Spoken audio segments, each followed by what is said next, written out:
Ube 2025 na-ebe St. Perikom Okoye asị m ori mbedu kwakwa akọ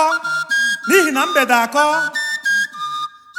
ịma na nwata nna ya dara ibi na okoko John anaghịghị atụ ya egwu mere o ji mere akpụrụ nwa mkpi na-eje ahịa akara ya esiri na-eje eji esi na ihe a na-eme nne na anya na-akwụ ụmụ okorobịa kụchie na ekere mgba ka anyị bụrụ ike eji nke 2025 zuo ụwa niile ije ihe nwadonodo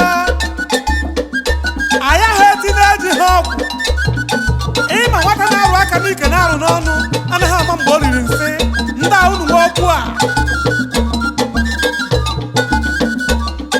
St. Perikom Okoye si ụzọ ihe na-atọ na-achị elu inwe mmadụ inwe ha ego bụ ga-eji etiri mgbọrọgwụ n'aka anyị ahụ etinye eji ha ọgwụ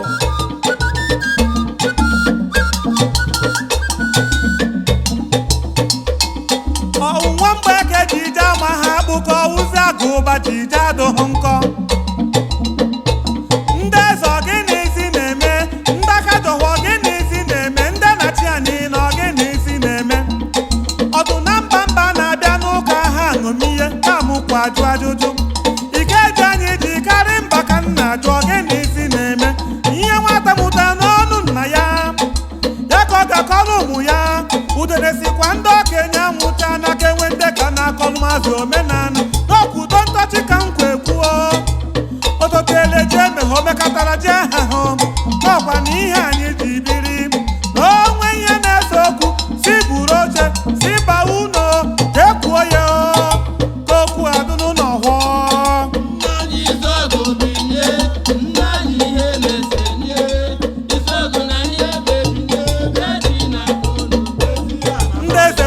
ka nna agwa di na nwunye na-esecha n'udozie n'onwe nunu ka o si dị yo si jiri nụ nwayọọ ka edozie n'ụba anyị yo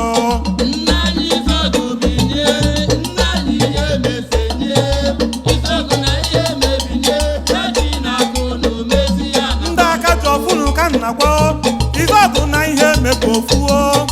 lekwe n'ọkụ etiri anyị n'aka unu ekwekwenenu ka ọkụ anyụọ n'aka anyị yo ihe kwuru ka a na-eme ndị na-achị anyị n'ụlọ ka nna akwa nwanne na nwanne na-esecha dozie onwe nunu ka o si dị o si jiri nụ nwayọọ ka edozie anaba anyị o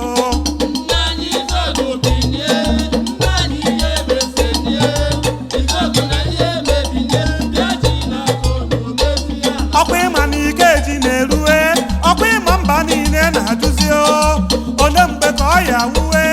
ka a mara mgbe izu ọgọ wuzikwa ihe ọwụ ka ha wuwe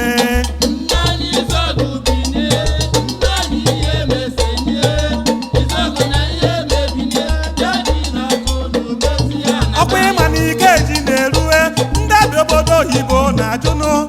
ebube izu ọgụ na ihe meghe onye ha so gị n'izi na-eme n'ụlọ anaba anyị o ije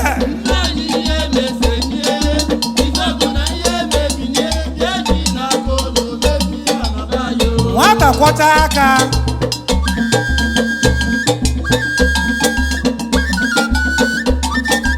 ịma n'ọkwa mgbakwa n'ọkwa ọgụgụ ọgụ anyị ahụ esi na-eji ha ọgwụ ihe kwuru ka a na-eme ije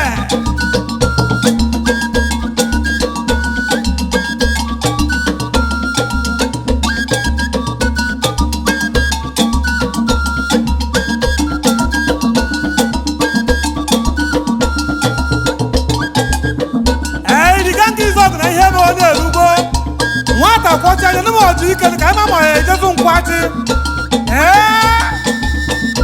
ịma na mmụọ otu mmadụ aka na-abụrụ wee na-apụta obi izu ọgụ na ihe meje na-abịa na-ajụ anyị akụ mmadụ ka anyị akụ mmụọ anakwakwa abụ onye isi egbe